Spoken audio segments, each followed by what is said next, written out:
loa johatu duela. Ekintza zuzenak, ilegalak behar zelarik ilegalitatean ari zan. Eta beraz da Euskalgintzako talde bat nolazbait sindikatzailea dena, historikoki, eta ekintza zuzenak egiten dituenak Euskarak pairatzen duen zapalkuntza egoera salatzeko eta entxeatzeko euskaltzaleak aktibatzen, borrokarat ekartzen eta nolazbait indar harremanak sortzeko eta arduradun politikoekin euskararen aldeko urratsak eman ditzaten. Beraz, duko, aipatzen baituzu hori indar harremana edo membradari konfliktibitate bat sortzea eskolaren inguruan eta guzi. Ginoen leheniko erruitarazi ere, hainbat epaiketa ere jasan dituzula azken urteetan. Beraz, 2006 alertaldunak kendu izanagatik, UNESCO-ren kampainaren baitan. Margoketak ere, margokete batzuen inguruan ere paitua izan zira, doni bai garaziko eta izpurako osasunetxeetan egin margoketen kari edo dako. Eta azkenik, joan den abenduaren 3an, eskolaren ingunaren kari, horre eskolaren eskolazeko beste militante batekin, Baionako epaitegiaren sarrera gainean igo ziren, eta justizia eskolaren zat marraztu zinuten, desobintza ekintza bezala orkestuz.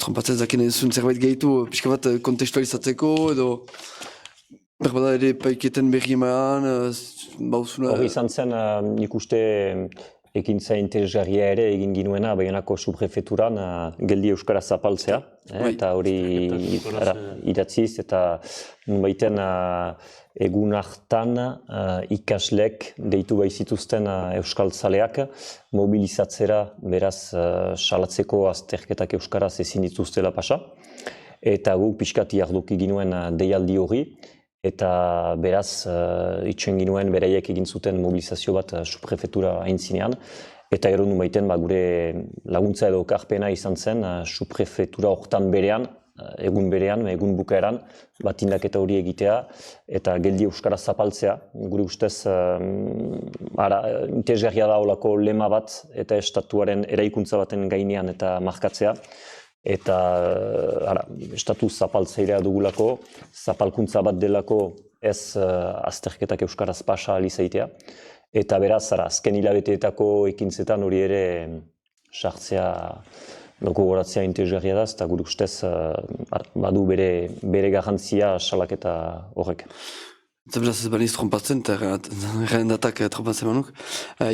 Apirilaren amekan, Baionako zitegira, deklaratzea deitu existe berriz ere, hori da? Bai, hori duk hauzia izanen duk, egun hortan, beraz abenduaren 3ko ekintza horrentzat, epaitegi gainerat igo ginelarik justizia euskararen zat idaztera. Eta apirilaren 6an, Manifa Nazionala, Baionan, hori ere, behin eta berriz hori tarazteko dugu, solasaldi demoran. Bai. Azteko solasaldi hori, 3 ardatzetan pixka bat banatu dugu, lehenik eskolaren egoera aipatuko dugu, zertatak gaur egun eskolaren erabilera eskolegian, zerek eskolaren erabilerari edo garapenari edo sozializazioari kalte egiten diogu gaur egun, edo simpleki zergatik eskolek izun kopuru hori tipitzen da, eta zer dira, azkenan zapalkuntzaren, aipatzen baituzu zapalkuntzaren oinarri horiek, ze forma hartzen du zapalkuntza horrek. Ondotik aipatuko dugu, pixka bat, suartzatuko dugu euskararen bizi berritzaren inguruko jardunetan edo euskarak zer behar duen bizi berritzeko, izan lege bat behar du berritu arnazguneak sortu, behar ditu lehentasunak eman behar dira, baliabideak eman behar dira eskolaren zat.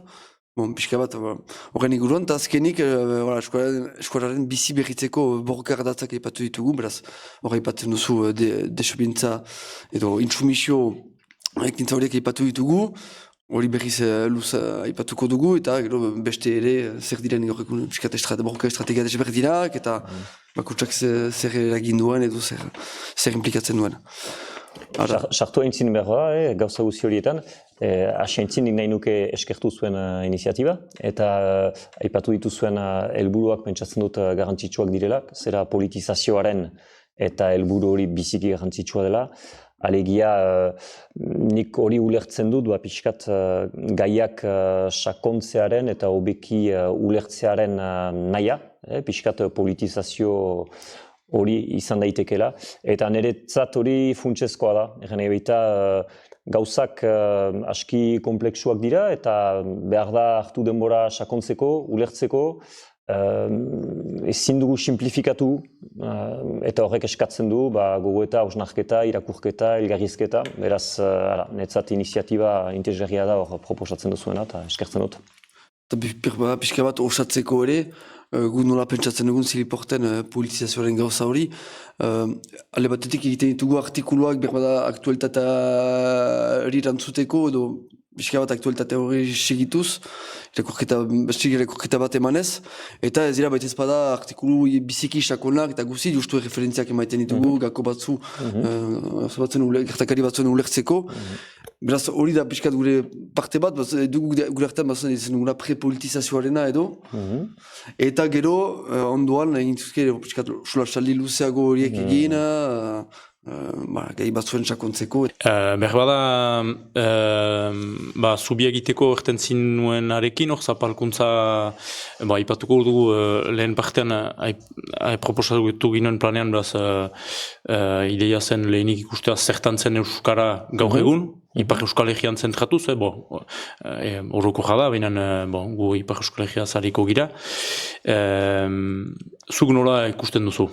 Bihitzez Euskara gaur egun Ipar Euskal Herrian, galdera biziki zabala da, baina... Nik egan ezake egoera oso txarrean dela Euskara. Baina bestalde mirakulu bat dela oraindik euskaraz hitz egiten ikustea jendea. Zer dut gaurko munduan 2025 urtean euskara bezalako hizkuntza bat bizirik irautea, ez da gutxi deia, eta zoriontsu izan gaitezke alde horretatik. Gero egoera oso txarra da, ere bestalde, zer euskararen egoera. Nik uste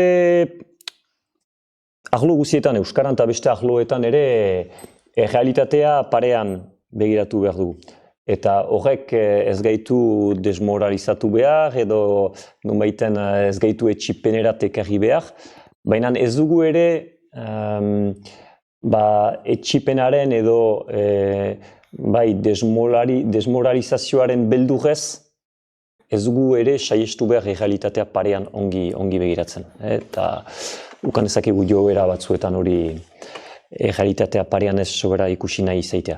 Nik uste dut, eta egoera parean ikusten bani badugu, kezkagarria da, zeren ikusten dugu euskararen erabilpena apaltzen ari dela.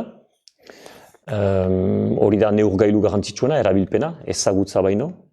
Ezagutza neurtzea oso importantea da, baina da erabilpena. Eta hor bada egoera kezkagarri bat, eta gainera bada erabilpena eta gero bada erabiltzen denaren kalitatea ere bai. Denako hartzen gira, zailtasun gero eta gehiago badela ere kalitatezko euskara bat hitz egiteko, zeren inguratuak gira azkenean euskararen erabilpenaren eta kalitatezko erabilpenaren kontra diren eta eragileetaz inguratuak gira, etengabe, frantsesaren presentzia denetan dugu. Euskara hitz egiteko parada ez da beti denetan atsemaiten. Eta orduan, zaila da, euskararentzat egoera zaila da. Bestalde uste dut argi dela ere, euskararekiko badela atxikimendu handi bat. Eta egia da hor pixkat ateratzen den ideia bat azken garai honetan, eta da justuki aski harrigarria da ikustea zenbat alere euskaraz hitz egiten den, ikusirik euskararen aurkako eta eragileak izigarri handiak direla. Eta beraz, erakusten du euskararekiko atxikimendu bat. Eta horren, alde batetik pentsatzen dut, behar dugu egin autokritika bat, eta bai, segurazki batzuetan indar gehiago egiten alginuke, euskaraz hitz egiteko, erreskiegi lerratzen gira, frantseserat, eta denek badu zera ahulezia hori, zera batzutan lerratzen gira erreskiago, eta ez dugu ere sobera egoera zail horren ardura gure gain ezagri behar. Egin baita, frantses estatuak badu ikaragarrizko eta ardura horretan, erresponsabilitatea. Baituzte bitartekoak, baituzte tresnak, baituzte bitarteko guziak euskararen kontra egiteko. Hemen eta itotzen gaituzte frantses kulturarekin. Eta ez dut horrekin deus adirazinei frantses kulturaren aurka. Nik frantses hizkuntzai zigarri maite dut. Ez dut inolako eta arazorik horrekiko. Salbu Euskal Herrian, badu hizkuntza bat eta kultura bat biziki maite dugun ere bai, eta zinez landieran dena, frantsesak egiten jon presioagatik. Beraz, horrekin egan nahi dudana da, arduradun nagusia frantses estatua da, eta frantses estatuko agintariak dira. Eta hemen dituzten beraien zerbitzari guziak. Horiek dira arduradun nagusiak. Badugu arduraren parte bat, zeren gehiago iten alginuke eta baina zaila da. Zaila da, etengabe lehenitza euskaraz erraitea zure eguneroko biziko eta arlo guzietan, zaila da ez lerratzera frantseserat eta naiz eta 8 lagun euskaldunukan ondoan bi erdaldunak direlarik, eta bar. Zaila da, beraz, gehiago indezakegu euskaldunek, baina ez dugu hor kulpabilizazio gehiegirik edo autokulpabilizazio gehiegirik ere egin behar, hor arduradun nagusia eta frantses agintariak dira, eta beraiei berdizkiegu eta kondoak eskatu. Beraz, ardura, biztan dena, badu ardura historiko bat Frantziak, eta hori ustez jakina da, eta hainbat adizkirta izanen da, nola Frantziak frantsesa inposatu du. Frantziak estatu osoan ere ez, bakarrik Euskal Herrian, Bretañan, Kortxikan, Oksitanian, eta guzi, eta hori hezkuntzaren bidez, armadaren bidez, eta pixka bat horrako. Telebistaren bidez, irratia, eta bideen bidez. Mainan zuk azken kampaina horretan, ekintzetan, aipatzen zinuen, legalitatea euskararen kontrakoa zela, eta legalitate horretan euskal historien kopurua beti tipiago izan zela. Zertan legalitate horrek, justuki, legalitate hori, nola, edo zertan gure kontra abian da, euskararen kontra, euskarari kalte egiten diona? Azkenean, zera euskara egoera zail horretan balin bada, da, Ipar Euskal Herriari dagokionez, zera edo ukatua delako eguneroko biziko hainbat tokitan, edo kasu berenean bigarren mailako hizkuntza bezala tratatua delako zer.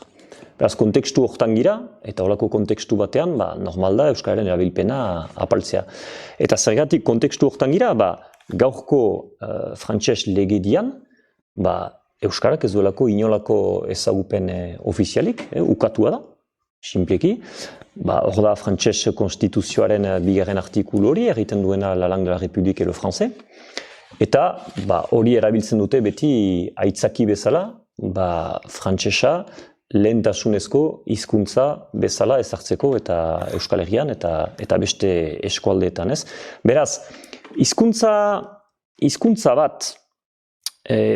batek ezbalin badu lurralde bat nun lehentasunezko hizkuntza den, kondenatua den hizkuntza bat da. Zera, beti eta bi hizkuntza bat baino gehiago balin bada lurralde batean, beti batek gaina hartzen dio besteari, eta orduan ez da problematikoa hori hizkuntza batentzat, hizkuntza horrek balin badu toki bat nun lehentasunezko hizkuntza den. Guk ez dugu. Eta orduan euskararentzat problematikoa da, zeren Euskal Herri osoan, kasu oberenean, bigarren mailako estatutu, ez kasu oberenean, bigarren mailako, kasu oberenean zeren ego Euskal Herria kontutan hartuko dugu, hor, bigarren mailako estatutua du legalki euskarak, hemen legalki ez du inolako estatuturik, eta orduan, Euskal Herrian, inon euskarak ez du lehentasunezko eta estatuturik. Beraz, kondenatua da desagertzerat euskara, baldintza horietan. Gaurko legalitateak Euskal Herri osoan euskara kondenatzen du desagertzera. Beraz, behar dugu beste legalitate bat euskararentzat. Eta beraz, zen lema bat da lehenik euskara, hori aldarrikatzen duzu, eta aldarrikatzen duzu ere euskaraz mintzatzea euskubide bat dela ere, hori ere deien zuen izan dute, zure ligasketa bat zuetan, zertan eskubide bat da, noren eskubidea, euskal popularen eskubidea, eskualean bizidiren jenderen eskubidea, pixka bat gertatzen alduzu, eskubidearen ideia hori, euskaraz mintzatzaren eskubidea hori. Horren, ire galdera bikoitza duk, lehenik hori lehentasunez euskaraz jogularik, eta hau da pixkat lema guretzat garantzitsua, ongi ulertu behar dena da, lehentasuna hitzak badituela bi erranai euskaraz, eta da lehenik, alde batetik, lehenik euskaraz eta aritzea, eta gehienik euskaraz aritzea. Beraz, lehentasunez hori egan nahi du. Ez da bakarrik eta ez da adibidez elebitasun orekatu bat. Lehentasunez euskaraz aldarrikatzea. Ez, da gehienik euskaraz aritzea, eta lehenik. Lehenik egan nahi du, beti eta edozein eguneroko biziko edozein tokitan, filma batean, aurkezpen batean, erakusketa batean edo, euskaratik aparte beste hizkuntza bat ere erabiltzen baldin bada, lehenik euskaraz egitea. Eta gehienik euskaraz egitea. Jane baita, nunbaiten euskara ez dakienak, behar du eksperimentatu euskara ez jakiteagatik galtzen duela zerbait. Bestenez, eta azken finean, elebitasun oso bat balin bada, zergatik euskara ikasi, dena egiten aldut frantsesez. Dena itzulia balin bada, eta dena egiten aldut frantsesez. Eta hor nun baiten, behar dugu sortu eta egoera bat, behartzen duena jendea euskara jakitea, nahi balin baditu, hemen bizi ditzazken eta gauza ezberdinak. Ez balin badu euskara ikasten, galduko ditu gauza batzu ez. Beraz, lehentasunez euskaraz badu eta garrantzitsua da, eta hori ongi azpimarratzea bere zentzua. Eta horrean, gero eskubideari buruz galdetu duk ere bai, ni pentsatzen dut badugula eskubide unibertsal bat dela, zera pertsona ororentzat tokiko hizkuntza autoktonoan bizi ahal izaitea. Zera ez da etikoki, ez da argumenturik ukatzeko euskaldun bati Euskal Herrian euskaraz bizi ahal izaiteko eskubidea. Zentzu hortan, gure ustez epaiketa horiek garrantzi biziki handia dute, zeren azkenean epaitegietan gertatzen ari denak islatzen du benetan frantses estatuaren izaera euskararekiko. Alegia, etikoki ez da inolako argumenturik guri debekatzeko euskaraz deklaratzea epaitegi batean. Ez da etikoki. Nola ukatzen alzaio euskaldun bati Euskal Herrian euskaraz hitz egitea. Ez da posible. Eta orduan, hori gure ustez importantea da epaitegietan bertan euskararen aldeko borroka eta egitea. Zeren hor ikustarazten dugu zinez estatuaren egiazko aurpegia. Debekatzen digute euskaraz hitz egitea. Hori egiteko gai balin bada estatua, argi ukaiten aldugu bere helburua dela gure hizkuntza desagertaraztea. Eta euskararen alde egiten dituen ekintza batzu, itxurazko ekintzak direla. Egiten ditu ekintza batzu, nolazbait gure borrokari esker, ateratzen girelako karrikarat, eskaera batzu egiten ditu, eta orduan, baretzeko pixkate aserre hori edo, puruska batzu emaiten dizkigu. Itxurakeria egiten du. Egiazko borondatea balu Euskararen aldeko zinezko hizkuntza politiko bat egitea, deklaratzen algin nuke euskaraz, epaitegi batean. Azterketak euskaraz pasatzen aldiratezke, zera errien izenak euskaldunak izango ziren, eta bar. Orduan, zera eskubide hori, gure ustez, unibertsala da, zera guk hemen Euskal Herrian, baina Xamiera eta Ipar Europan, edo zein hizkuntza bere eta jatorrizko lurraldean bertako hiztunek hitz egiteko eskubidea badute, eta eskubide hori ukatzen duena zapaltzailea da. Eta helburua da hori argitan ezartzea, edo helburua da zinez ardiestea lege aldaketa bat. Eta nahi dut, frantses legedia eta justizia sistema oroak, ikusi dugu azken urtetan eman dezaun arrazializatuak diren jendeekiko, nahela ferarekin, edo aspalditik indarkeria matxistaren ahloan, beti edo aski estrukturalki bere jajera zapaltzaileen aldekoa da, naiz karikaturizatu gabe, baina xifreak hor dira ala ere, eta pentsa genezake azkenean, eta aintzinetik galdua dela, justizia sistema hori galdegitea guri, euskalduneri, zerbaiten emaitea, edo zerbaiten are gehiago, are gutiago gaur egun den indar hagemanean estatuarekin. Bai, hor, guk uste garrantzitsua da ongi ezberdintzea, zera galdetzea eta salatzea. Eta gu nagusiki zentratzen gira salaketan. Hau da, salatzen dugu, frantses legedia zapaltzailea da euskararekiko. Galde egin dezakegu, konstituzio aldaketa eta euskara eta beste hizkuntzak errespetatuko dituen konstituzio bat izaitea. Baina hori duela 50 urte egiten ari girela. Eta zenbat proposamen izan dira, hemen, frantses konstituzio aldatzeko, lege egokiak egiteko hizkuntza gutxituen edo gutxituen alde, pila bat izan dira, eta ez da lortu. Beraz, horren bilan bat egin behar dugu, eta ezin dugu pasa beste 50 urte eske konstituzioa alda ezazue, eta bar. Horregatik guk lehen esten dugu salaketa. Salatzea, konstituzio zapaltzaileak direla, eta gure ustez indar nagusia ezagri behar dugu, eta alde batetik adierazteko, beraz salatzeko estatuaren jarrera hori, eta sekulan eta estatuak ez balin badu jarrera zaldatzen, beste bide bat urratu behar dugula. Eta gure ustez, gehiago behar ginateke itzuli Euskal Herriari begira. Hori gero aipatuko ditugu borroka ardatzak eta guzi. Niguntza ulertzen bali badut hortan, nahi duzie kontradikzio hori, zenta entzuten da, hor bada, irutetat Ipar Eskolegian behingoz hasteko gaur egun, politikoki inkorrektua dela, erraita eskolaren kontra nizela. Hauzapez batek edo hor, ez du errenan eskolaren kontra dela. Berbada gari baten, eskoz posibilikoa zen hori erraitea. Frantzese erraiteko ez politikiman inkorrektua, berriz lehatzen ez frantzesera.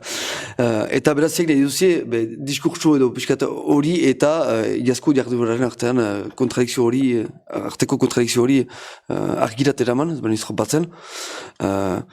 Eta beratziak ipatu dugu legalitatea, nik personaleki eta eskere ikusten ditut ere beste zapalkuntza mota batzu, inizializ aipatzen da folklorearena, beraz euskal kulturaren elementu batzu erabiltzen direlarik produktu bilakatzeko, produktuen saltzeko, ezakit entermarxe batean ezertzen delarik ongi etorri bat, baina funtsian ez delarik deus horren ingi belean. Ezakit nik ituitzezat ere zapalkuntza mota bat dela hori, zapalkuntza mota hiper lauso bat, ez zela dena identifikatzeko, edo ez dena hain vertikala, aski horizontala da, hor egoiten da, eta ezakit zer diozun horren inguruan, nuen, zurekin pixka bat horren inguruan aritu ere.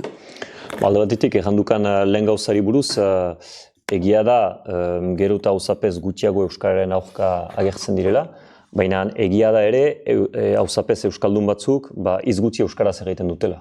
Eta kasik dena frantsez egiten dutela, ez? Orduan, badu ere kezkatzea alde horretatik, ez? Zera, bai euskararen kontra agertzea ez dela ongi, baina oso euskaltzalea ere agertzea hauzapezak iduriz ez da biziki interesgarri botoak ere eskuratzeko. Eta orduan, aski harrigarria da ikustea nola hauzapez oso euskaldun edo euskaltzale batzuk ere, azkenean Euskararen aldeko jarrera biziki indartsurik ez dutela erakusten. Ordean, gauza da hor, eta nunbaiten behar dugu ere, eta hori beste gai bat izan daiteke, nik uste funtsezkoa, eta da gaurko eta alegiazko demokraziaren eta kritika bat, eta hauteskunde sistemaren kritika bat, eta nola hauteskunde logikak, nola eramaiten aldituen hainbat jende, hasieran dituzten eta helburuak, ein handi batean baztertzera, edo urruneko etorkizun batetarako ustea. Eta pentsatzen dut, hor badela gogoeta bat egiteko, zeren jende hainitz, pentsatzen dut ez da ohartzen, nunbaiten, horako sistema elektoralistetan eta sartzen girelarik, erran nezake, nola erranen dut hori, baina herri botererik ukangabe, zinez, atzean, biziki erreski lehatzen algira eta joaiten algira hasieran nahi ez ginuen toki batzuetarat, eta Euskari dagokionez, zinez posible da, naiz eta eta hauzapez Euskaldun eta Euskaltzaleak izan, azkenean, diren toki horretan ez gauza hondirik egitea Euskararentzat. Beraz, pentsatzut behar dugula egin ere, eta hauteskunde sistema horren kritika bat, eta orduan, pentsatzen diat, aipatzen hiena, eta argiduk Euskara marketing kampaina batentzat biziki emankorra dela zer. Eta Euskarak balio duela produktuak saltzeko, eta beraz badera... Gain balioa sortzeko ere. Gain balioa sortzeko, jarrunt, eta beraz hori da folklorizazioa azkenean, da Euskararen erabilpena, azaleko erabilpen bat, da instrumentalizazio bat azkenean, Euskararen instrumentalizazio bat, etekin bat ateratzeko, baina ez du inolako Euskararekiko atxikimendu sakonik horrek adierazten. Ez, nik uste dut hor badela gogoeta interesgarri bat eramaiteko, eta da Euskara, nahi dugu Euskara jakin, baina da zer bizitzeko Euskararekin. Azkenean, nahi dugu eta zera gaur egun nagusitzen den jendarte kontsumitzaile bat, bere supermerkatuekin, bere zera hori, gaurko sistema, merkatu sistema, gaurko espektakulu sistema, gaurko hori guzia nahi dugu erreproduzitzu Euskaraz, edo Euskara da beste mundu bat eraikitzeko eta bizitzeko hizkuntza bat. Niko uste dut hori dela garrantzitsua da, azkenean Euskara berak, pentsatzen dut lotzen gaitu mundua ikusteko molde bati, lugarekiko hageman mota bati, gauza hainitz badira gure hizkuntzan, biziki edera direnak, eta lotura bat erakusten dutenak, hainbat balorerekin, hainbat gure inguramenaren elementu hainitzekin, eta bar. Eta orduan, hizkuntza bat, pentsatzen dut, behar dela, edo hizkuntza Euskaren aldeko borroka, nire ikuspegitik, lotzen dut gizarte proiektu orokor batekin, eta Euskara nahi nuke Euskararen erabilpena zabaltzea, baina Euskara erabiltzea eta bizitzea zentzuz beteak diren aktibitateetan. Ni funtitzen naiz bankuetan Euskara garatzeaz. Zera, ez nahu biziki interesatzen. Aldiz, interesatzen hau, Euskara balin bada, auzoko edo herritarren artean, garatzen balin badugu proiektu ekonomiko bat gure artean, zera eta adibidez, buru askitasuna, autosufizientzia garatzen balin badugu, adibidez, ezakindik, baratzegintza proiektu kolektibo batean edo, eta Euskara hor erdigunean izaitea. Eta hori Euskaraz bizitzea. Eta beraz, edo gaur egun bizi izan duguna, libertimendu bat, adibidez. zera libertimendu bat, niretzat da ekintza eta zinez interesgarri bat, eta hori euskaraz bizitzea niretzat funtsezkoa da. Gero, zera, horrekin egan nahi duena da, nunbaiten elgarrekin kolektiboki zer bizi nahi dugun gogoetatu behar dugu elgarrekin proiektu bat eraiki biziko arlo guzietan eta garatzen dena, eta interesgarria dena, ekonomian, kulturan, hezkuntzan, eta hori euskaraz egin behar dugu. Ikuspundu horren pixka bat ez kritikatzeko, baina ohar bat egiteko, ez da hor adibidez, pentsa genezake dela kritika bat ere, bada mugimendu bat Netflix euskaraz eta horako bideo plataforma horietan euskarazko edukia gehiago izaitearen alde dena. Eta hori ala ere, badakigu gaur egun plataforma horietan eta oroak sare sozialetan edo numerikoan oroak jendeak denbora hainitz pasatzen duela. Ona da, txarra edo kaltegarria da ez da baita bat bada eta funtsezkoa dudarik gabe, baina hala da mementoan. Eta hor, nola egiten dugu, ez badugu nahi, behar nahi dut, karikaturatzen dut pixka bat, baina euskara txikitzen badugu baratzeko, baina baratzean ez bada neok eta denak badira Netflixen aintzinean, eta Netflixen ez balima da euskararik. Nola egiten da, azkenean jendearekin, jendea euskaldun egon dadin, eta euskara entzun dezan, eta bar. Hor, zera, iritzi pertsonalak ematen ari naiz, eta garatuko pixkat iritzi pertsonal bat arlo hortan. Zera, niretzat ezin dugu hartu euskararen problematika separatu bat bezala edola, bakrik gogoetatu euskararen gaia. Alegia, nik uste abia pundua izan behar da bizia bere osotasunean, eta Euskal Herritik munduaren egoera bere osotasunean. Zera, nik uste dut gaur egun gira egoera katastrofe batean. Zera, politikoki, ekonomikoki, ekologikoki, kulturalki, sozialki, da zinez, eta oso egoera tristea, zera, jendeari kalte izugarria egiten diona mundu mailan, zera, benetan, jenen artean laguntasunezko, maitasunezko harremanak bizitzen alko ginituzkelarik munduan bada miliarka jende sufritzen ari dena, zera, da desastre bat. Desastre bat da. Gizatasunaren ikuspegitik da desastre hutsa. Eta orduan, hola segitzen balin badugu ez da etorkizunik. Ari gira etorkizuna baldintzatzen erabat, eta ez da etorkizunik, eta lehen hasieran egiten girona errealitatea parean ikusi behar duguna, hori da errealitatea. Zera, egun guziz segitzen bali, eta segitu behar dugu urbiletik aktualitatea, lehen egan baitugu behar dugu errealitate hori eta parean begiratu. Da, zinez da tristezia bat da. Eta orduan, nik uste dut euskaren problematika orokor horren baitan kokatu behar da. Alegia, osotasun hori aldatu behar dugu. Osotasun hori aldatzen ez bali badu euskarak ez du etorkizunik denaen. Ez du etorkizunik, zera, osotasun hori aldatu behar dugu.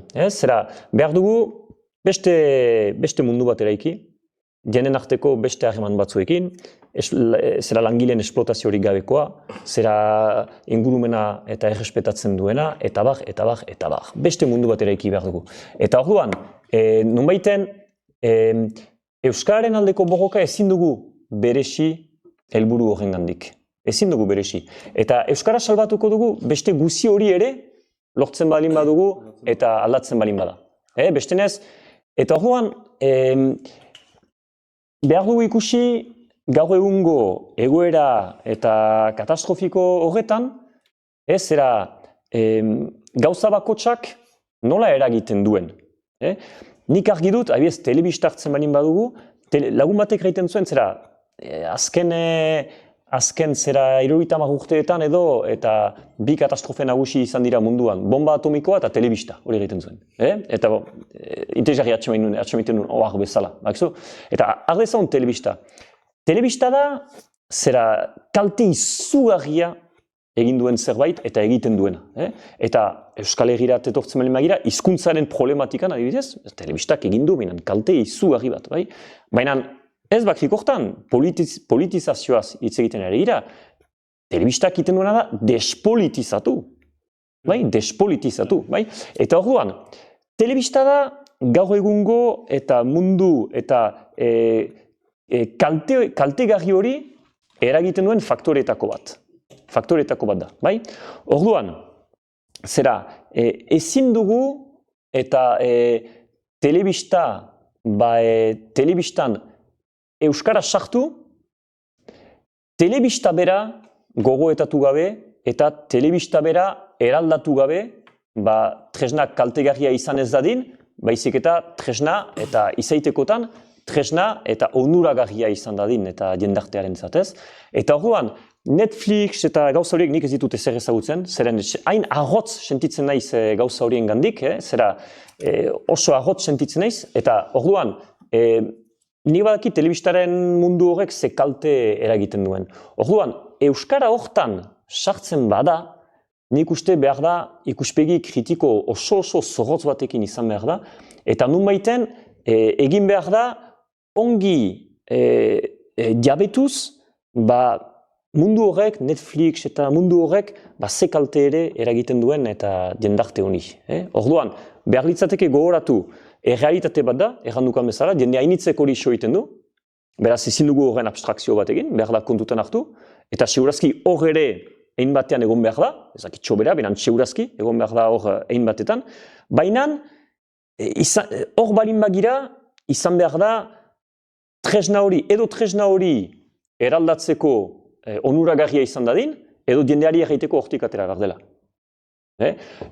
Hor adibidez, badakit hainbat garela duela 20 urte egiten dugula, kasu Facebook, zera Twitter, ez dakit zer, oso kaltegarriak dira eta jendartearen orokorki.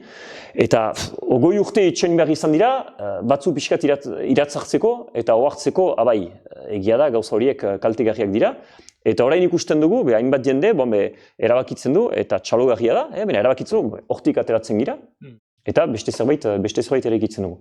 Orain ikuste dut, erabiltzen ditugun tresna guzi horietan, Netflix, ez dakitzer, zera, behar dugu ongi neurtu zer eragin duen jendartean, hor balin bagira, zertarako hor gira hor barnean, nola eragiteko hor gira, eta gure indar nagusiak hor ezari behar ditugunez, edo indar pixkat hor ezartzen dugu behar bat jendea kontzientizatzeko maila batean, baina gure indar nagusia ezariz beste zerbait eraikiz ondoan, eta bereziki guk eta nolazpait kontrolatzen aldugun zerbait. Justuki, guk ere egiten aldugu ez, liporten autokritika gu sare sozialetan ditugun horietan gira. Gure helburua ez da horietan izaita, gure helburua da ere eragitea eta sare sozialak erabiltzea amu bezala gero jendeak ikus dezaten, justuki gaurko solasaldia ikus dezaten eta guzi, gisa horretan gehiago erabiltzea ditugu sare sozialak, eta badakigu sare sozialen bidez, sare sozialen da bateko gauza bat, ez direla gauzak sakontzen alsare sozialetan, eta justuki despolitizaziora eramaiten duela ere olako gauzak, aktualitateak azaretik tratatzea, sentsa sozialismoa hori garatzen da ere sare sozialen bidez, justu titular batekin dena erreten da gai baten inguruan, eta hori da joko horretan. Eta gure autokritikak eta gure hausnarketak horren inguruan, baina pentsatzen dugu ale ere, eskuarazko eduki bat eskaintza leku horretan nun gaur egun adibidez 18 eta 5 urteko gazteek egunen 3 ordu pasatzen dutzelarako gauzetan, hainiz da 3 ordu. 3 ordu gehiago. Eta errealitate bat da. Aldatu nahi dugun errealitate bat da ere. Beraz, paradoxa bat da hor, eta landu berdena eta guzi. Importanteena da, errandukan hori da, hori egitea eta espiritu kritiko batekin, eta helburu jakin batekin.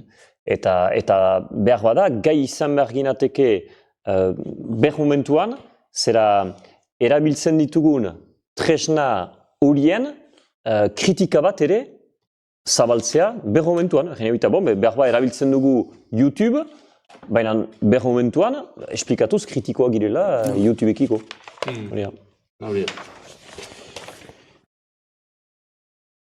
Pastuko gira bigarren partera? Naiz eta hor lehen partean ere pixkat debordatu dugu, baina ez da gabe.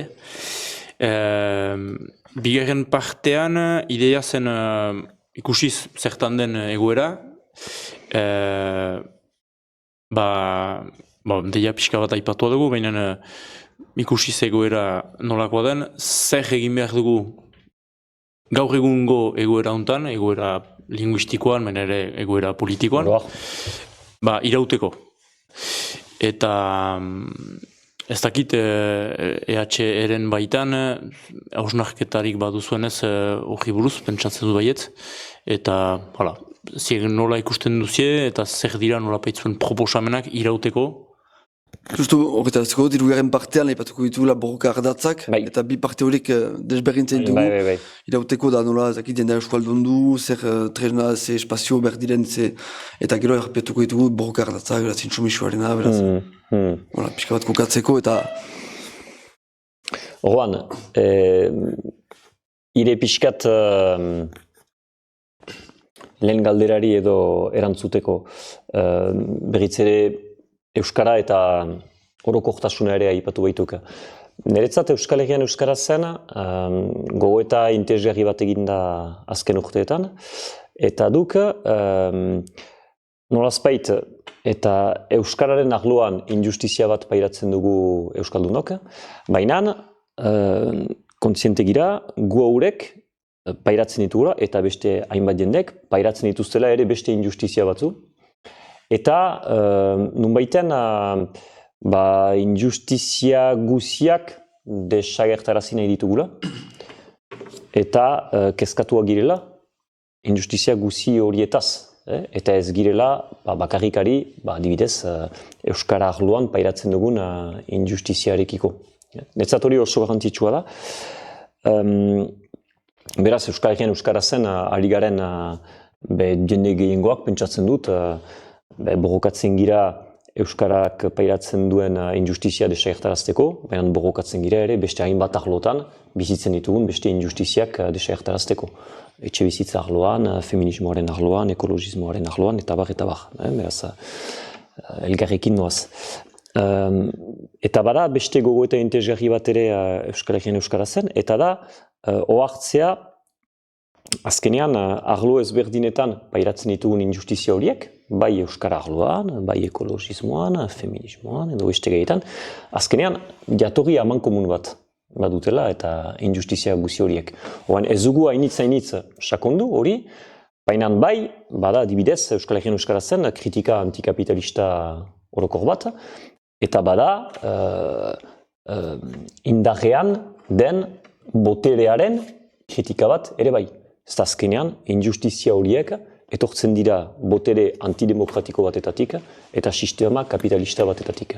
Eta horren, nik interesgarria atxemaiten duena da, hor Euskal Herrian Euskara zen, kontziente gira, azkenean, behar dugula orokortasun hori aldatu, alegia behar dugula eta sistema kapitalistari alternatiba bat eraiki, eta behar dugula indarrean diren sistema politikoei egiazko alternatiba demokratiko bat eraiki. Beraz bada eta kontzientzia eta helburu hori Euskal Herrian Euskara zen, eta bada nahikaria, beraz, sektore ezberdinetan injustizien aurka borrokatzen diren jendeen artean, elkarlana eta egitea, perspektiba horretan, aldaketa orokor baten perspektiban.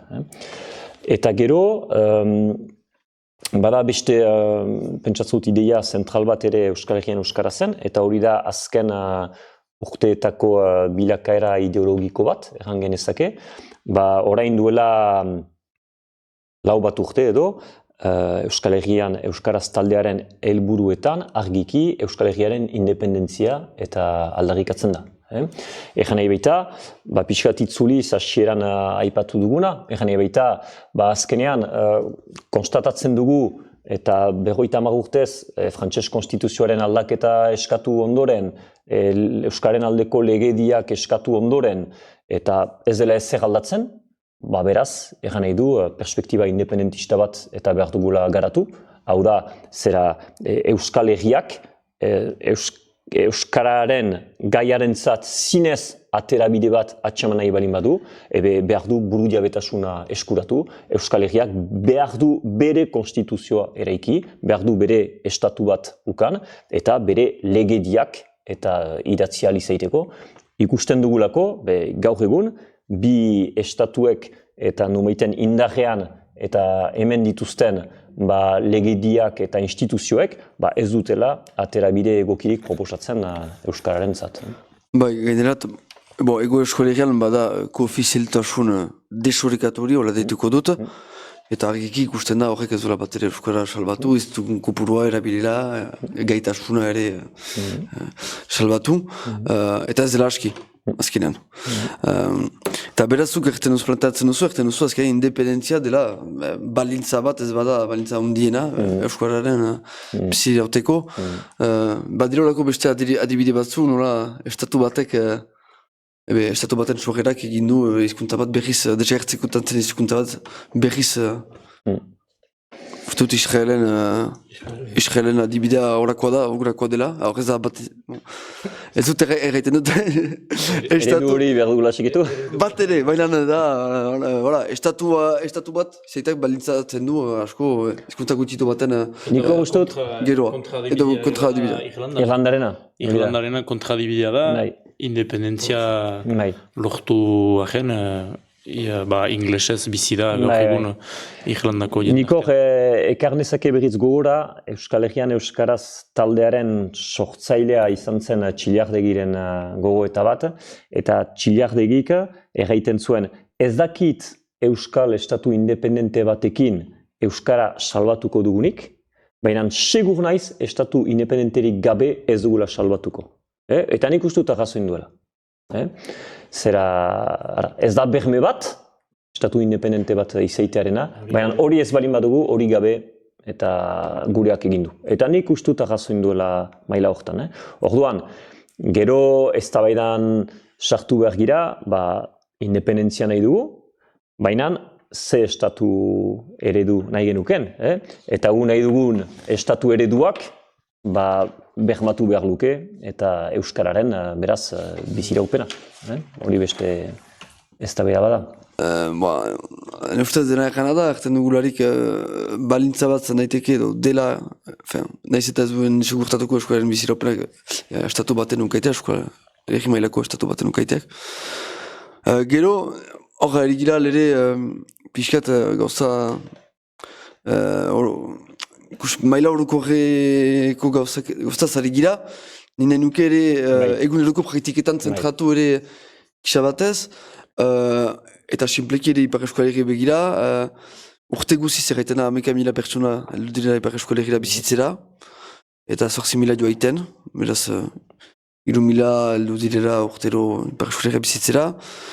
Euskal komunitatearen egoera ondorioak, egoeran ondorioak baditu horrek, demografikoki azkenean Euskaldunen komunitatea ahultzen baitu, datu demografiko, eta beraz jende hori nola Euskaldun du, nola Euskararatu urbila hazi, eta bestalde, eztabaida hori ere askiak eskutsua da, azkenean, zentafite xenofobiaren akusaziopean zertzen gai, eta, bada horako, eske delikatu da eztabaida hori eramaitea, praktikoki egunerokotasunan nola erronka hori erantzuten lehugun, eta, eta, terreno lehakoa den, Bai. Nik uste dut egoera ongi azaldu du, keren ebaita argi da, jende erdaldu nahi nitz, etortzen delarik kanpotik eta guk ez balin badugu hemen bitartekorik jende horren euskalduntzeko, azkenean gero eta gehiago euskaldunak gutxiengoan ezartzen gaituztela, eta badakigu gero eta zailagoa dela euskararentzat bizirautea olako kontekstu batean. Orduan, horren aterabidea, lehenik behar da argi izan, adibidez, hartzen balin badugu frantses estatuaren eta egoera, adibidez, Kaledonia berrian, zera argi da, eta publikoki gainera arduradun politikoek garaian errantzuten, zeran nahitara igorri zituzten milaka eta milaka kolono, ez zuten kolono ditzen, menan zera frantsesak, administrazioan lan egiteko, zera funtzionario izaiteko, igorri zituzten milaka funtzionario, eta nunbaiten... Iraultzaileak ere, zera hori, bena hori emeretziaren mendean, bena besteak gehiago da irurita margarren amarkadan, zera hori egen mendean, eta zinez politika bat, zera jende pila bat, eta nunbaiten metropoliatik eta uarteratik gortzeko, eta azkenean, bertako jendea gutiengoan bilakarazi dute, eta ondotik erraiten dute, orain demokrazia da, demokraziaren jokoa egiten dugu, boskak antolatzen ditugu, eta gehiengoa orain, eta independentziaren kontra da, eta hori da demokrazia, eta beraz, ez duzi independentziarik ukanen. Eta hango hizkuntzarekiko, eta ez dut ongi zautzen egoera, baina pentsatzen dut, eta horrek ez duela siurazki lagundu, eta kanakiar hizkuntza ezberdinan, eta etorkizuna ez. Orduan, hemen azkenean, antzeko zerbait badugu, erren baita jende hainitz eta kanpotik eta etortzen da, eta hori naiz frantziatik eta etortzen diren jende horietaz, eta nunbaiten ez dugu horren aurkako diskurtsorik, eta nunbaiten alegiazko demokrazia hortan parte hartzen dugu. Eta pentsatzen dugu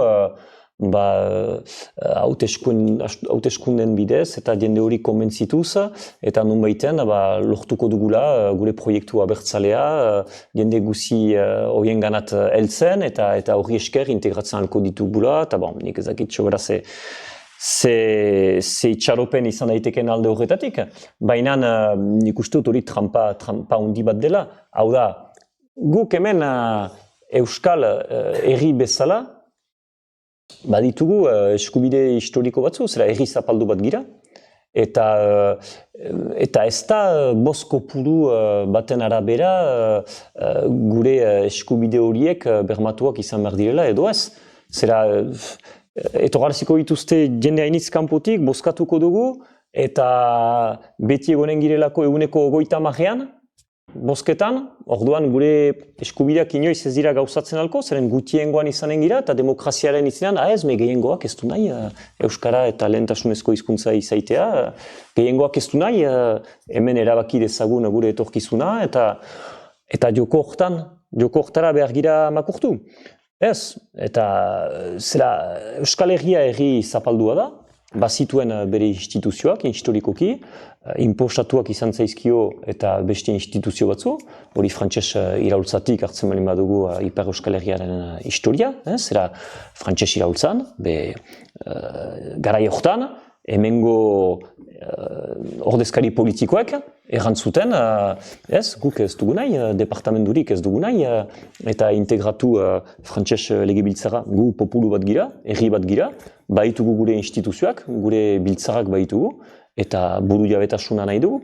Hori zen, ekartzen zuten hitza Pariserat, joaiten zirelarik, garai hortan, adibidez Nafarroa beherean, hautetxeek erantzuten, ez, guk ez dugu deusiteko eta frantses legebiltzeran, eta antolatu zituzten les Etats Généraux, beraz frantses estatuko eta hautetxe guziak konbokatu zituzten Pariserat, eta Nafarroa berekoek erantzuten, ez, gu euskaldunak gira, ez dugu deusiterik eta... Nafartarrak gira. Nafartarrak gira. Bai, hizkuntza aldetik eta... Bai. Zera zen, oino? Bai. Nafarroko egesumaren... Bai. Naiz eta... Hori da. Eta bena gero hizkuntza ere aipatzen zuten, egan ez beste hizkuntza bat dugu, eta bar. Eta orduan, hemen Euskaldunak historikoki herri zapaldu bat gira, gure instituzioak ukatuak izan dira, eta guk behar ditugu, gure instituzioak berri eraiki, eta ez da gehiengo, gutxiengo eta problema bat, da, ez gira lerrokatu behar, edo ez gira lerratu behar, joko hortarat, nun gehiengo gutxiengoek dituzten hemen eskubideak edo aitortzen, ez? Guk baitugu herri bezala eskubide batzu, gure instituzioak eraiki behar genituzke, gure instituzio euskaldunak, eta gure instituzio horiek izan behar liratezke eta erakargarriak. Instituzio horien bidez, itxaropena badut, justuki, beste mundu bat eraikitzeko perspektiba batean lanean ari izanen girelako, horako instituzio batzuetan, eta instituzio horiek erakargarriak izan behar dira, kanpotik etortzen direnek, gogoa ukaiteko instituzio horietan parte hartzeko, eta instituzio horiek lehentasunez euskaraz eta behar genituzke eta erabili ez. Nik bide hau ikusten dut pixka bat, nolazpait aurre egiteko eta bizi dugun kontekstuari ez. Azteko, gaur jendea heldu da, zer egiten dugu, bihar. Eta egin duzu, ez dugula bitartekorik jende horren eskalduntzeko, ez dugure legerik, horren eskalduntzeko, ezin dugure behartu eskalduntzea, edo bai, ez dakit, ez da bai da bada.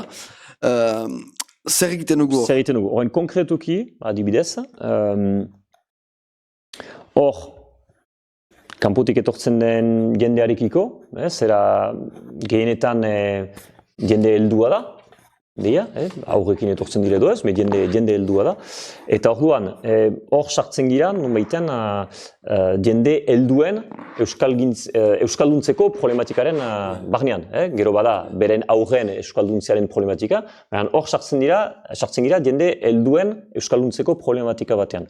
Horren, nik oso konkretuki, eskatzen baituk konkretua eta beharrezkoa da konkretua, nik uste dut, lehenik eta behin, exigitu behar dugu eta agintari politikoei, zera kanpaina erraldoi bat egin dezaten eta helduak euskara ikastera bultzatzeko. Motivazio kanpaina, zera behar diren milioika euroak horrez zahiz eta ikargarrizko kanpaina eta egiteko denetan eta bultzatzeko helduak euskara ikastera. Eta segurazki kopurua ondituko litzateke euskara ikasi nahi luketenen eta helduen kopurua, eta bigarren galdera egin behar dieguna eta agintari politikoa da, orain, baldintzak behar ditugu sortu, euskara ikasi nahi duen heldu orok kitxorik ikasteko posibilitatea ukan dezan. Txampon bat ere, sakeletik ateratzea beharrezkoa izan ez dadin beretzat. Bi, euskara ikasteko bere lan orduetan baldintzak sortu behar ditugula. Zera, edonork hemen, errestasun osoz, behar luke ukan posibilitatea, edo zein lanbide izan da berea, pribatuan, publikoan edo, zera, hastean 10 ordu pagatuak euskara ikasteko. Eta hirugarrenik, langabezian direnek, 10 ordu euskara ikasteko diru laguntza ukan behar lukete. Niretzat hor dira 4 eskakizun, behar genituzkeenak egin, orain oso konkretuki botere publikoei, zuen ardura da, euskararen erabilpenaren berakada historikoa zuen ardura da, agintari politikoen ardura da, estatuaren ardura historikoa da, zuei dagokizue ateratzea behar diren bitarteko ekonomiko guziak, zinez helduak euskaldundu ahal izaiteko. Eta hori behar dugu, ausardia osoz eskatu eta deplauki. Egen ebita, ez da 100.000 euro batzu eskatzea, da 100 milioika euro batzu eskatzea. Eta da, zor dizkigute. Reparazioa, zor dizkigute. Eta gaur egun hemen behar genuke pixkat aztertu, ze aldea baden euskararen alde emaiten den diru kantitatearen eta adibidez kulturako beste arlo batzuentzat emaiten den diru kantitatearen artean. Eta gu ari gira bataiatzen. Eta nubaiten, eta lorpen bezala eta ikusten dugu, lortzen dugularik, 300.000 euroko aurrekontua, ez dakit, Euskararen erakunde publikoaren zat, edo holako zerbaiten zat.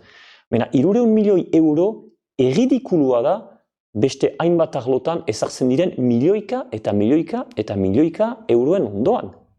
Hartzen dugu gaur adibide bat hartzeko, Muse Bona ari dira eta zahar berritzen Baionan, ari dira milioika eta milioika euro gastatzen erakustoki hori berritzeko.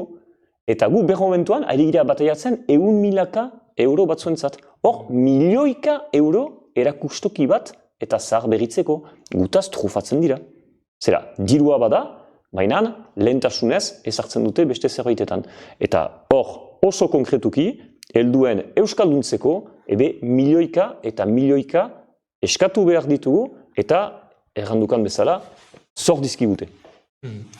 Ni bada zor historiko hori, ustez aipatu behar dela eta publikoki azkeran ez sekuran erraiten hori ez gira ausartzen horren erraitera, edo ez da ne hor ausartzen horren erraitera hasteko, zenta behar bada terren hori lehakorra da, edo ez lehakorra, joagin justifikatzen historikoki, baina hauteskunde sistema horretan sartu agilerarik eta dena ere bat ditugu gibelean gure boterea edo hortik jende erritaren gandik datugu, beraz kasuetan dugu zerten dugunari eta diru laguntzak sekatu nahi baditugu ere edo zerren egitean eta guzi hitz batzu ez dira erabiltzen al, eta horra da.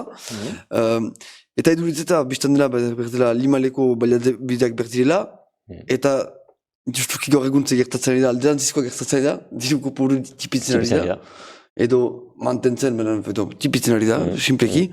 Eta tipituko da, eta ikusten dugu frantziar estatuaren testu ingura zerren gaur egun, eta hor telebista soitean, edo piztean, edo egunkaria piztean, lehen titularrak direlarik, zakitzomat miliar euro emen dugula armadari, emen dugula frantziz gobernuak armadari, edo Europak oroak armadari, untsa horretu duen ustez bidea ez dela horretan eta eskuararena, urrun gelituko dela, eta gerozta urrunako behar bada ere.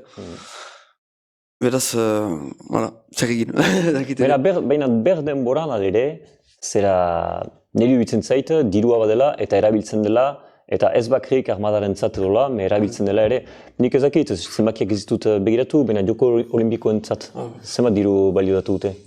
Eta beren irekidura ofizialaren ekitaldiaren zat. Eta su horren promenadaren zat, frantzian zehar, azparnen pastu zen.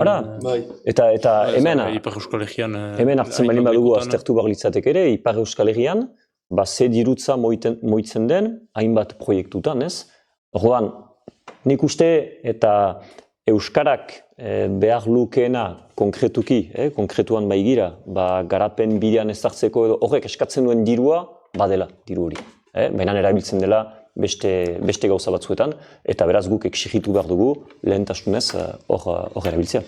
Egiteko bika transizioa azken partearen zat, ezakit beste gehitzeko, badela diru publiko hori behar da, baina diru publiko horrek ere balintzatzen du, guztiz, eskurarekiko eramaiten dugun estrategia azkenan ere. Eta azkenan dependentzia bat sortzen du, eta sobera dependentze bilakatzen bali magira diru publiko horrekiko, ezin dugu nahi dugun estrategia plantan ezari, eta hor, berbada ipazten ditugu zer diren biharko borroka ardatzak, eskuraren bizi berritzaren aldeko borroka ardatzak, diru publikoak balintzatzen du estrategia, borroka balintzatzen du, nola eramaiten den borroka, zer gaiten den publikoki, nola definitzen den, nola argudatzen den Euskararen zat berdela sosa eta Euskararen zat berdela jarredura edo ekintza horiek eta egin. Zer ikasteko beste bide bat hartu duzien, sumisioarena, desobedientziarena, lehenik zuk ukanuke esperientzia bat horretan demorekin, eta lehenik hori aipatzen alugu fite-fite zen eta horre hasteuntan zen... Oita bosturteak... Alkien ebasketaren oita bosturteak eta artikulu bat izan da behian horretaz. Pizka bat hortik hasiz eta gero gaur egun eskualegian eskolazekin, nola... Justu, justu hor bat, zera oino badugu ordu lorten bat, edo ordu erdi bat, edo... Zine guzi hemen egon, edo ditin izuen txeka? Bai? Ados. Ordian, Horren, demoak eta, bai, ordean. Demoak bihitzez gero gaia izan da. Bai, gaur egun, bai. Eta lehenago, ere bai, ohar bat errandukanari buruz, ne ustez bizki garrantzitsua du, kalegia, nonbaitean, diru publikoa behar dugu, baina nola egin, ez dependentzia batean izaiteko, diru horrekiko, eta bereziki dependentzia politiko batean. Gena baita dirua eskatzen dugularik, diru emaileak botere hainitz badu. Baldintzak finkatzen ditu. Baldintzak finkatzen ditu. Orduan, hor behar da zuhurtziarekin jokatu. Gero nik uste beste ardatz bat da ere behar dugula gehiago nazio bezala pentsatu. Gena baita, eta gure lehentasuna da herri bezala pentsatzea, herri bezala ditugun baliabideak eta gogoetatzea, nun ezartzen ditugun baliabide horiek, eta behar ginuke zinez nazio mailako eta estrategia bat lehentasunez ukan behar ginuke. Nik uste dut hori gauza importantea dela. Orduan, iruditzen zait, hor aipatzen baituk eta nolazpait ez girela diru publikoen menpe izan behar eta politikoki ez girela menpekotasunean izan behar. Hori ala izaiteko, nik uste dut euskararen aldeko dinamika, lehentasunez izan behar da karrikako dinamika bat, izan behar da mobilizazio dinamika bat, etengabea karrikan izan behar ginateke, etengabe elgarretaratziak egiten, zera sistematikoki eta karrikan egon behar ginateke, zera indar sozial bat eta garatu behar dugu zinez euskararen alde. Hori da berme bakarra, nonbaiten aipatu dukan dependentzia politikoan ez erortzeko, eta herri botere bat. Da herria antolatua karrikan izaitea sistematikoki eta presio egiten, eta salatzen, eta mobilizatzen, eta hori balin bat dugu, hori da berme bat nonbaiten ez girela politikoki menpekotasunean izanen, edo zeren hor diendeak karrikan, hor sortzenen indarra ez da indar elektoral bat, edo ez da herri presio bat, karrikan dena eta mobilizatzen dena eta presio egiten duena eragile soziopolitikoen gain, eta beraz horako mugimendu bat nik uste autonomoa da, eta ez da menpekotasun eta politiko batean, beraz, hori da nagusiki garatu behar duguna. Hori ez balin badugu, euskarak ez du etorkizunik, ez balin badugu herri mobilizazio azkar bat euskararen aldekoa. Eta orduan, pixkat, aipatzen dugun desobedientzia pixkat ideia hori, behar da pixkat maila hortan kokatu. Egan ebeita, desobedientzia baino gehiago sortu behar duguna da herri mobilizazio zabal bat, euskaren aldekoa. Presio sozial bat, azkar bat egiteko.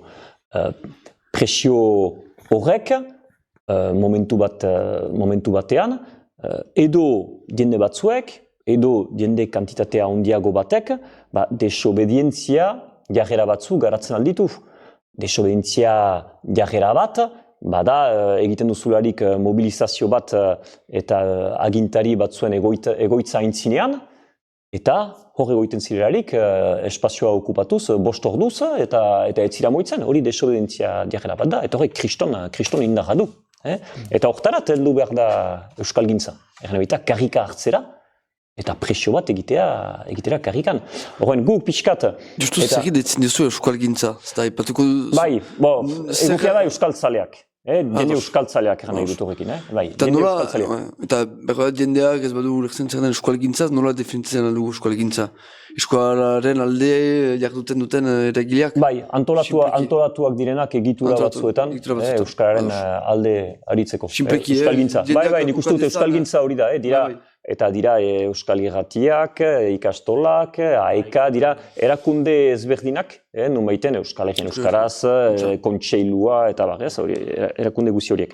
Eta orduan, nunbaiten desobedientzia pixkat eta garatu behar dela gure ustez diogularik, eta nunbaiten hori bultzatzen gabiltza, eta orduan batzuetan ekintzak egiten ditugu eta 4 pertsonen artean, 5 pertsonen artean, hor bakrik bat atxilotua da, edo bi, eta orduan dira pertsonak gutxi batzuen artean, eta bultzatzen ditugun ekintzak garaiuntan. Beran, helburua biztan dena da albezain bat jendek eta parte hartzea eta nolazpait karrikako indar hori sortzea, eta ez gutxi batzuek. Baina, dakiguna da, mugimenduak sortzen direla, eta beren abiapunduan, ez dituzte baita ezpada jende kopuru eta haundiek sortzen olako mugimenduak, eta biziki garrantzitsua da, gure ustez, ongi azpimarratzea, behar dugula beraz, eta euskaltzaleen eta herri mugimendu azkar eta handi bat, eta behar dugula eta eraiki, eta hortan badela denentzat parte hartzeko tokia. Erran baita batzuek behar bada egingo dituzte ekintza batzu legea argiki urratuz eta atxilotuak izanen dira eta epaiketa batukanen dute, baina beste jende hainitzek parte hartzen aldu olako dinamika batean,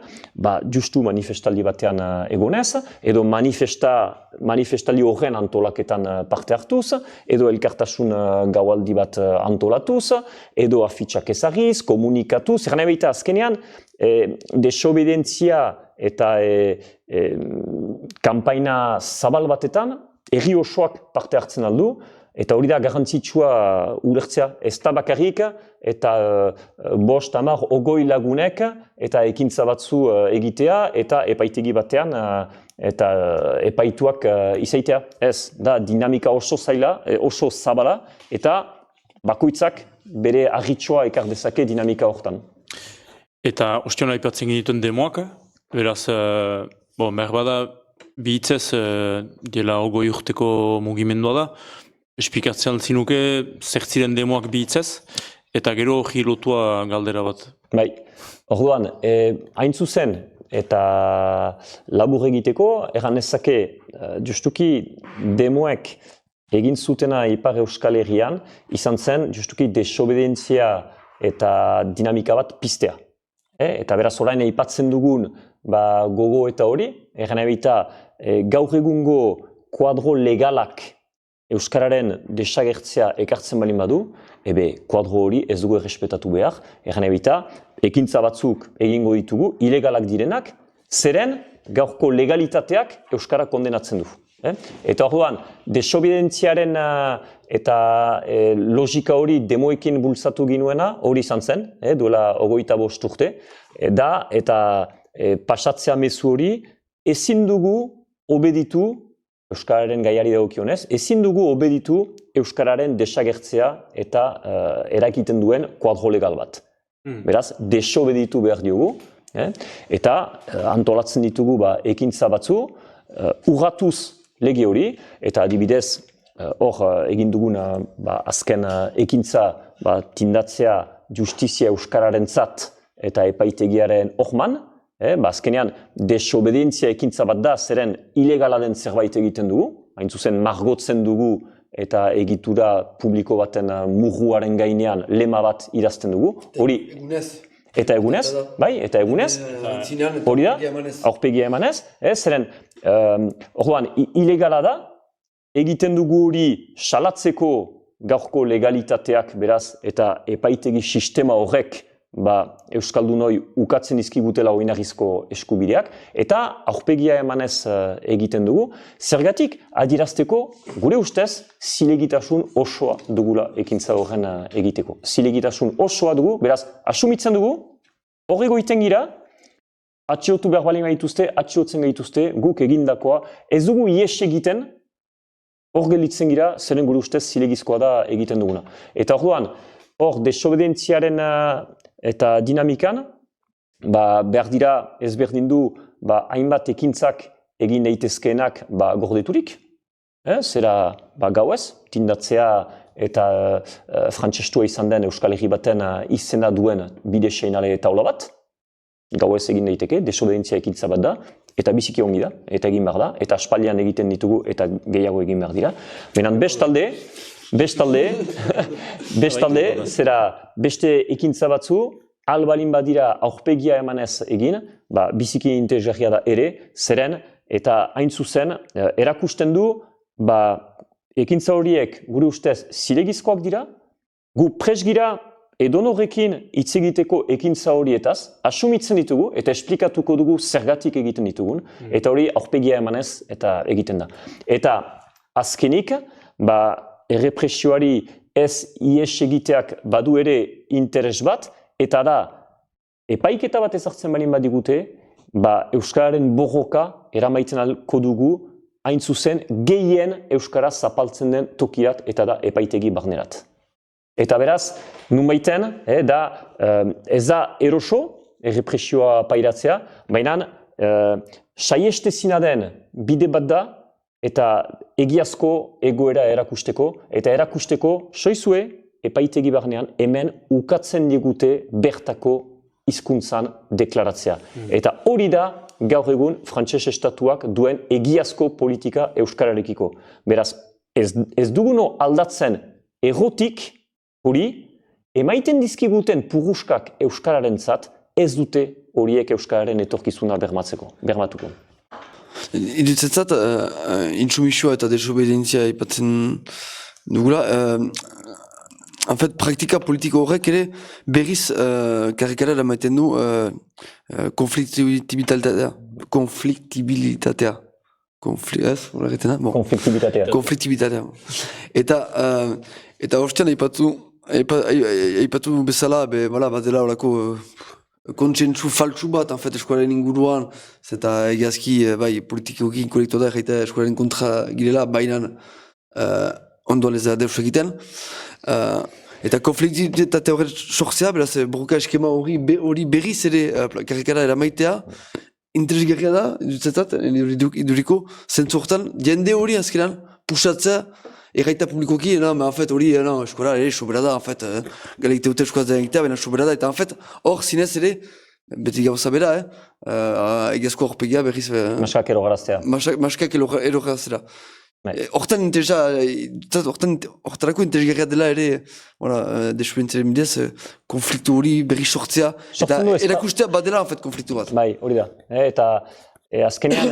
Beti badela konfliktu bat. Beti badela, eta bereziki badela zapalkuntza egoera bat. Zeren azkenean, eta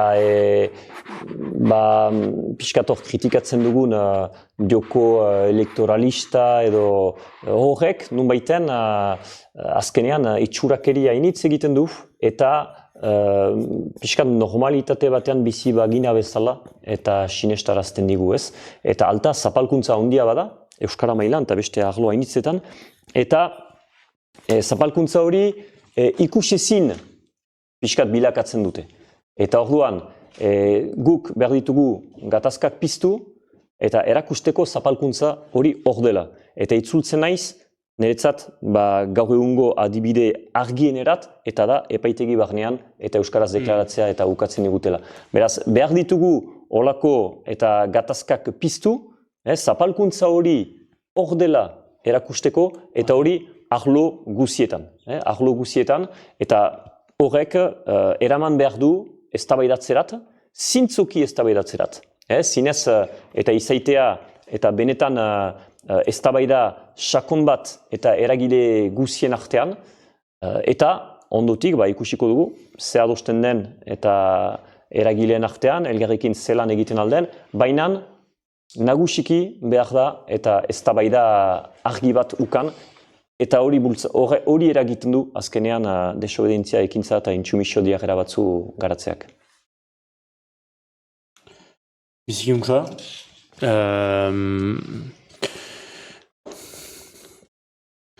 Ez dakit aipatzen dituzten horiek.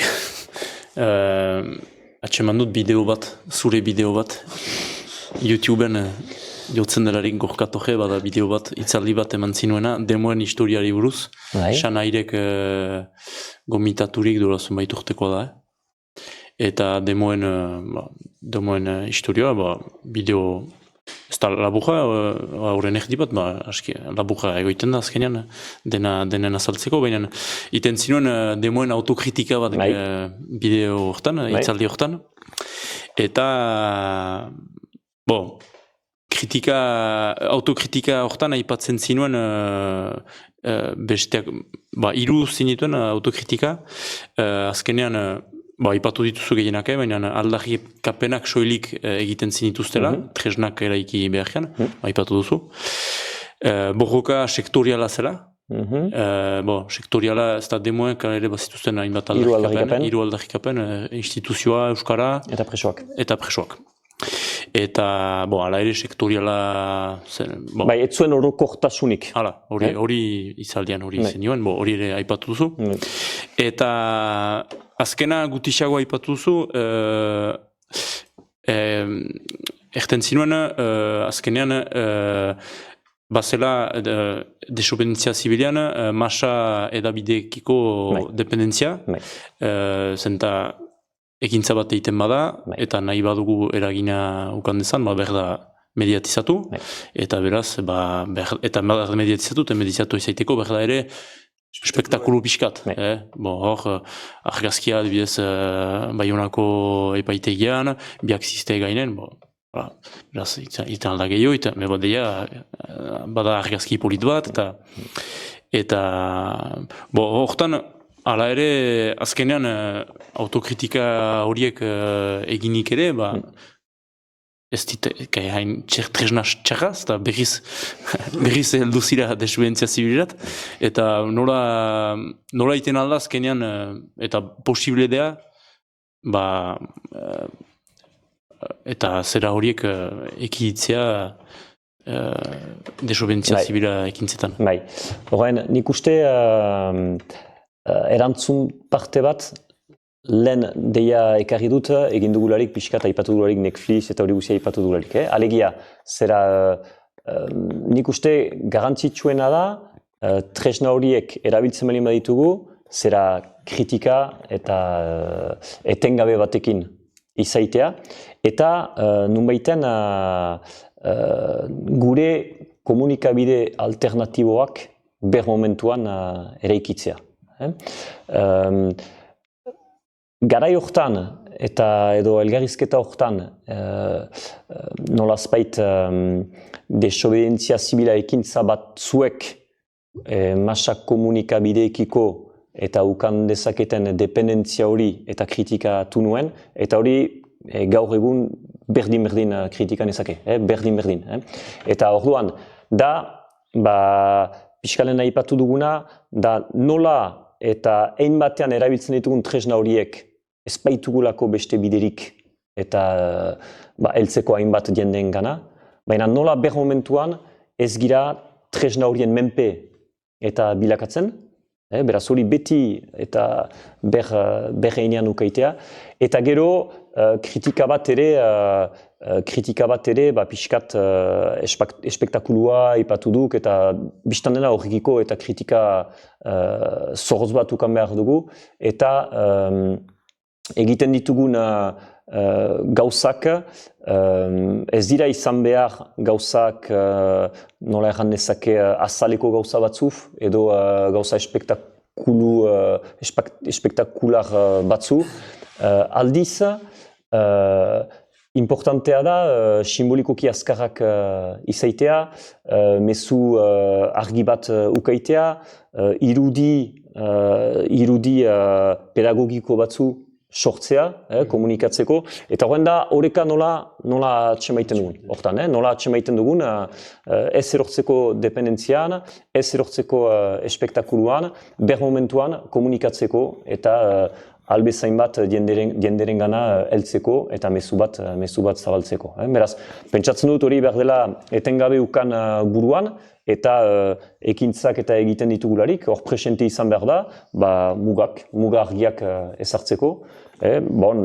Adibidez hor muga bat orain arte egin duguna da, ekintzetan ez ditugu telebista gomitatu, adibidez.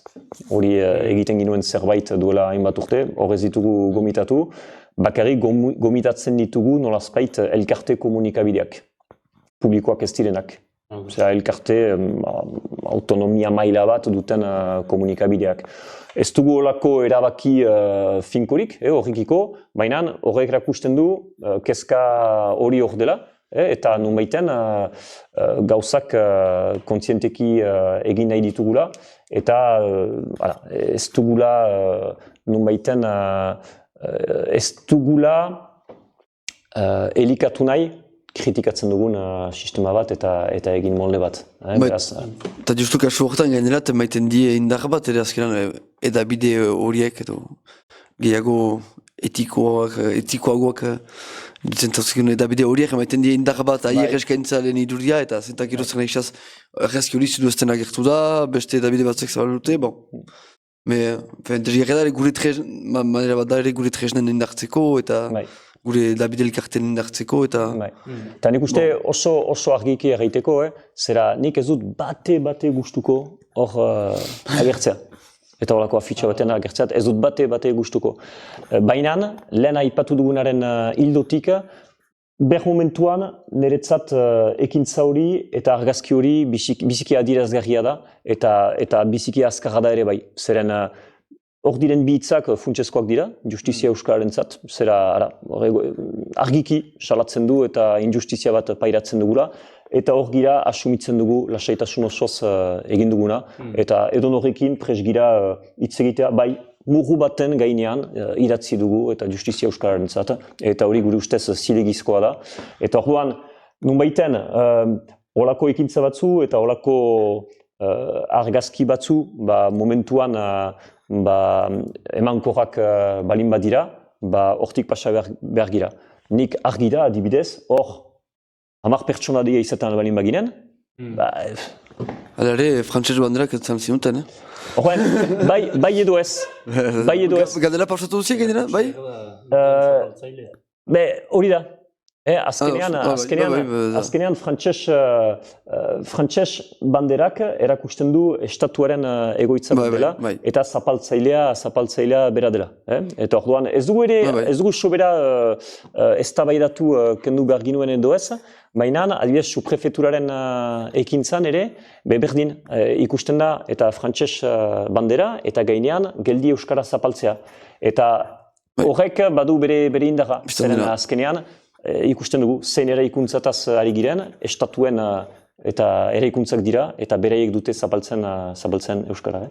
Horren, desobedientzia dinamika baten helburua da ondoko aldian hemen 4 pertsona izaitea, eta ondokoan 8 izaitea, eta nik albanin bau nire lekua utzi, biziki konten nintaiken nire lekua uzten albanu hemen, eta nahi duen hori.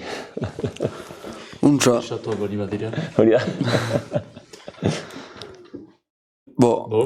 Ebe untza? Milaka beste gauza hainitz aipaltzaneko genituzke, ordu gehiago pasa horreko gai horren inguruan. Baina igandeak gira, arratseko 8ak gira, eta noset denak afaltzeko nahi dugula, no. Mil esker hasteko gorka ginik, nahi gure helburua zen hori euskararen gaia eskolaren aldeko borroka, edo borrokaren hainbat ardatza aipatzea, zakit xan nahi benzu osatu erten dutela. Biziki entezegia zer, mil esker berriz urka. Eta berba azken hitz bat manifestaziorat deitzeko, apirilaren 6an, Baionan, manifestaldi nazionala, eta hala.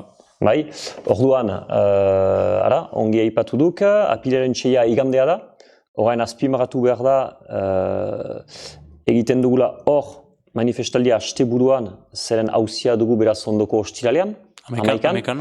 Eta nahi ginuen, eta pixkat epaiketa hori salatu nahi duten euskaltzalei mobilizatzeko aukera eman asteburuan, eta ez bakrik astean zehar, zeren zailagoa da. Horregatik aintzineko asteburuan beraz manifestaldi bat antolatzea erabaki dugu. Nahi ginuen larun batean egin, baina Euskal Herriko Laborantza Gamararen 20 urte urrena delako eta Ego Euskal Herrian erretreten aldeko mobilizazioak direlako, gure gain hartu dugu, igande goiz batez egitea. Erronka zailagoa da, mehan du maiten, beste finkatuak ziren beste hitzordu batzu, ez trabatzeko edo, atzeratu dugu iganderat. Horren, gu izanen gira bezperako elgarretaratzeetan, Laborantza Ganbaran eta erretreten mobilizazioetan, espero dugu jendea ere igande goizan iratzarriko dela, eta manifestaldirat etorriko dela. Manifestaldi nazionala da, guretzat bikaina da, biziki interesgarria da, eta nazio bezala, erantzutea beraz Euskararen problematikari. Euskal Herrian Euskara zen beste bitz erran ditugu, baina zinez interesgarria den zerbait da nazio mailako erakunde bat dela. Eta zinez nazioa bizitzen dugu, eta Euskal Herrian Euskara zen, bilkurak egiten ditugu toki ezberdinetan, gurutzatzen gira Euskal Herriko eskualde ezberdinetako jendeak, hor nazio mobilizazio bat da. Eta Ipar Euskal Herrian ez dira usu egiten, azkenean nazio mobilizazioak. Azken manifestazio nazionala bezala orkestuak izan diren mobilizazioak izan diren Aroztegiakoa, izan ziren, ez dut betzepako goan, Gasteizen, Bilbon edo Palestinaren aldekoak edo... Olakoak, baina Ipar Euskal Herrian manifestazio nazionalak badu hartzeko bultia bat, ez digula ikusi, Euskal Herri mailako manifestazio bat Ipar Euskal Herrian. Eta egun hauetan ari gira ikusten hegoaldeko jende hainitz eta motivazioa erakusten ari dela etortzeko iparaldera, hor prentsa horreko interesgarri bat izan zen. Sustengo hainitz, joan astazkenean izan zen haintzineko aldean beraz prentsa horreko masibo bat Euskal Gintzako hainbat eragile eta Baionarat etorri zirenak. Beraz, nagusiki hor aipatu dugu, eta frantses konstituzioa, frantses instituzioak, nagusiki Euskal Herrirat behar gira itzuli, eta mobilizatu Euskal Herri mailan, eta nazional mailako mobilizazio bat gauza eder bat da, eta hor ikustea, nazio bezala erantzuten diogu Euskal Herriko leku ezberdinetan eta diren problematikei. Euskaren problematika Euskal Herri osoan dugu, bakigu Ipar Euskal Herrian dela egoera zailena, hegoaldeko hainitz hortaz kontziente dira, eta etortzen dira elkartasunez eta elgarrikin, eta beraz indar bat sor dezagun. Mobilizazio manifestaldi hori, lehen aipatu dugunaren ildutik, gure ustez biziki importantea da, karrika hartu behar du, karrikan izan behar gira, albezain bat izan behar gira, eta berriz ohituratu behar dugu, gero eta gehiago hor izan behar girela, karrikan izan behar girela, eta behin eta berriz mobilizatu behar girela, eta holako manifestaldiak egin behar ditugula, etengabe, eta izanen da momentu eder bat ere manifestaldi hori, izanen da manifestaldi ondokoa, horren bitz erranditzagun, gero biltxokon, beraz Baionan eginen dugu beraz ondotik eta diatekoa eta edatekoa eta animazioa, beraz, izanen da gero momentu goxo bat ere hor pasatzeko, manifa bera momentu goxo bat izanen da, hor izanen dira joaldunak, hor izanen dira bertsolariak, gero manifestaldia bera eta da jendea elkartzeko eta elgarren artean izaiteko parada. Beraz, zinez gomite euskaltzale guzier eta manifestaldi hori arrakastatxoa izan dadin. Mikain, hortan uzten dugu, bukatzeko eskertuko ditugu ere Jeremi eta Maialen, Ezperetieniako leku goxo hau prestaturik solasaldi unen dako. Sigur. Eta behar bada ondoko aldi bat arte. Bai, plazerez. Solas batzuen ugaiteko. Gogotik, mil esker zuei. Laster arte. Bai, laster arte.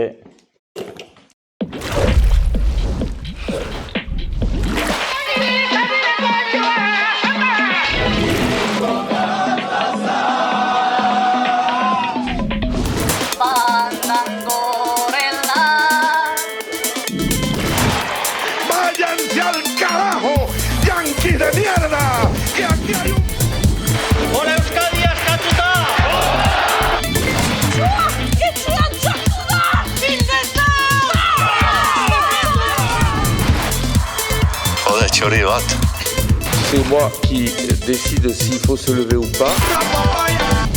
Costa a la costa, libre, alai, Zoriontsu! Yupi, Gora Euskadi! Independentzia!